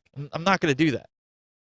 If somebody wants to do that, you can go and look. There's plenty of sites out there to do that. You're not going to find that on this show. We're going to talk about relevant things. We're going to talk about things that will benefit you, the listener, in tech or in the gaming space, whatever it is we're talking about, right? I don't want this to be a product conspiracy show where we're constantly, rumor after rumor after rumor. Well, I heard a rumor that this is happening, and then the next day that rumor changes. That's kind of what drove me away from tech in the first place. You can only take so much of rumor after rumor after rumor. So I was glad a lot of the guys here in the chat room, those listening on the radio, you can always join us, youtube.com/thetechbuzz if you're at your computer. And you can get in the chat room. And we have a great community in there and on Discord that we're able to find some fine details. We were talking about Windows 11. About earlier, it was stated that you couldn't upgrade from Windows 10 to Windows 11 without doing a clean install. Well, one of the community members, Meatball Saucy in here, went and found out that is not the case. They did change it, so now you can. There is a path to upgrade. Now, we don't know how hard that path is, but at least we know Grandma's not going to be. She's not going to be rummaging around in her drawer for a thumb drive and provisioning that and trying to figure out, calling up little Johnny on the phone, asking the grandson how to provision a thumb drive so she can install Windows 11. And where she's going to get all her drivers. And so there's a great comment in here in the chat room about prototypes. I'm going to bring this up on the stream for those listening. I'm going to read it out loud. Hammerhead Fred says, why bring up a prototype and show it? 100% agree. You get 2 thumbs up with that part of the comment. Let's continue on. It does this PR disaster, for one. 2, you gave heads up to all your competition to get their own ready to compete. 100% agree with you. You, sir, I don't have the sound effects that Greg does, but if I did, just imagine the cheering that Greg has. I would be giving you get the comment of the day, sir. I 100% agree with you. I am not a fan, because if you remember with At Games, they talked about the light guns. They talked about the steering wheels. They announced it for the At Games, or what was it, NOD, National Owners Day, and we never got it. They just silently discontinued it. And if you want my honest opinion, you know, and I will state this as an influencer of At Games, whatever that means. There's a lot of things I will speak and I will say truthfully. I will say it. I'll call a spade, and I'm probably not the most popular influencer, if you will, for At Games by saying and doing this, but I don't really care. The truth needs to be heard, right? I almost think that they do this to hype up the brand with no intention of releasing the product, or knowing if they can release the product. There's a lot of products, when we did Legend Center, that were announced. We announced them on Legend Center when we did that show, and they've never come to fruition. Never. And that was something that was very irritating. Now, I'm not saying At Games isn't going to bring this to fruition. Don't get me wrong, the driving cabinet. In fact, if it's a prototype, I mean, they're already actively making it. But I agree that you're basically giving your competition a heads up. Let's say your competition, let's say, hypothetically, you come out and you say, well, we're going to make this cabinet $1,200. You have to bring your own games, because that's the only way you're going to get it on there.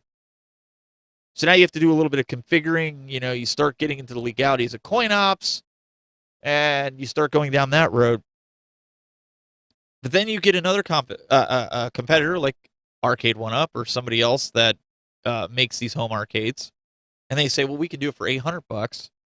Gives it to you similar, and it's not like the cabinet that I have here sitting here, the Star Wars one, where you're sitting there and you're, you know, in a confined space, and you're playing what looks like a kid's arcade when you're a grown 6'2" man. And they say, well, we could do it for $600 or $800. Now you just undercut yourself. It's kind of almost playing out the way Arcade 1-Up came to market with the pinball. They let the cat out of the bag. They showed what their pinball is going to look like, 24-inch screen, and At Games go, okay, we can do this better, this better, this better, this better. Brought out the pinball table. I mean, some will argue and say that the pinball experience is better on the Arcade 1-Up. I don't have one, so I can't say that intelligently. Or the game selection is better. But then you have the other community that is putting a PC into it, and then you got a bigger screen. So they're making it what both of the pinball machines could have been or should have been. So I agree with that. I agree with that sentiment exactly. Call in 628-777-2268 here on the Basics Radio Network.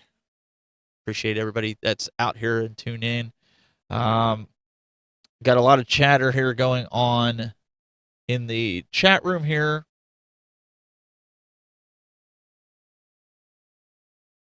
And Brad seems to think, Papa Brad's Gaming, he seems to think that nobody but At Games will be making a connected, affordable racer.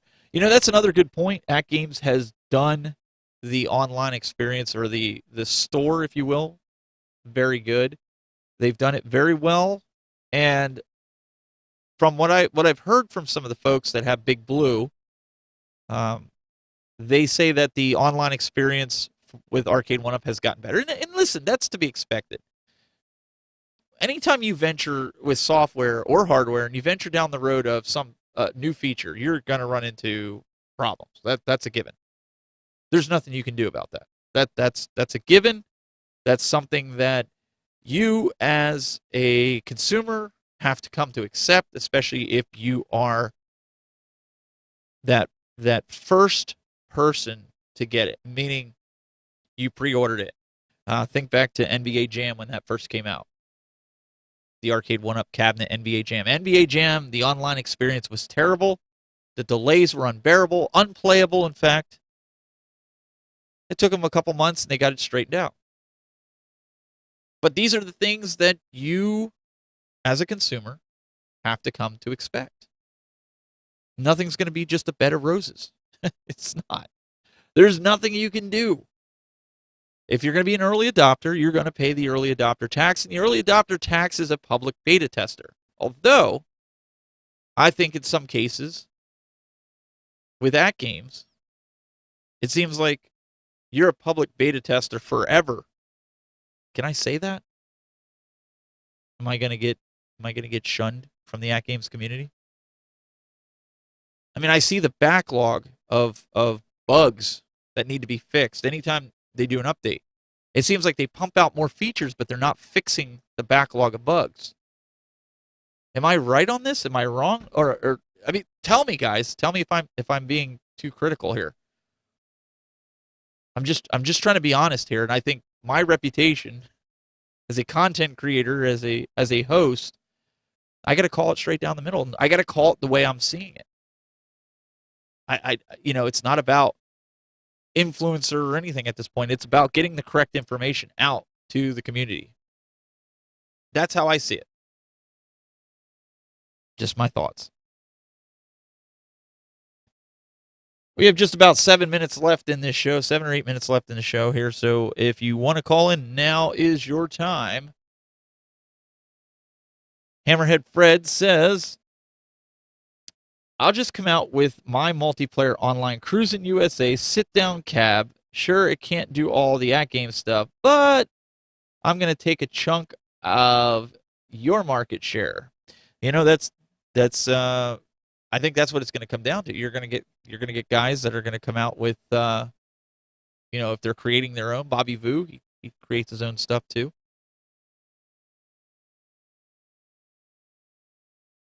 I mean, Windows 11, yeah, Hammerhead Fred says, as far as being a public beta tester, Windows 11, I think for the first couple months, if you jump on it right when it comes out, 100% you're going to be a public beta tester. And I can't afford that. I can't afford that with production. My production machines, it's sometimes is a year after the operating system comes out that I update these machines. I don't do it right out of the gate. I do not. And I'll be honest, even with the arcade games that do the updates, like At Games Pinball, and I used to have it the second it came out. I would get on an update. I stopped doing it. I started doing it, like, I haven't done the latest update. What is it, 550 or whatever it is? I'll do it today. I'm not gonna do that. I'm gonna wait. I want to make sure it's solid before I update it. I need that machine playable. I want to play it. So Meatball Saucy says, PK announced yesterday that the known issue list will no longer be on the release notes and intended posted on the website to improve transparency. I don't think you're going to see it posted on the website, if you want my honest opinion, because I don't think they want you to see what's still not fixed. That's just my personal thoughts on it. I don't think, again, not being told anything, I just don't think that that's going to happen. Could be wrong. It'll be interesting if they do that. And again, I have nothing to gain from any of it.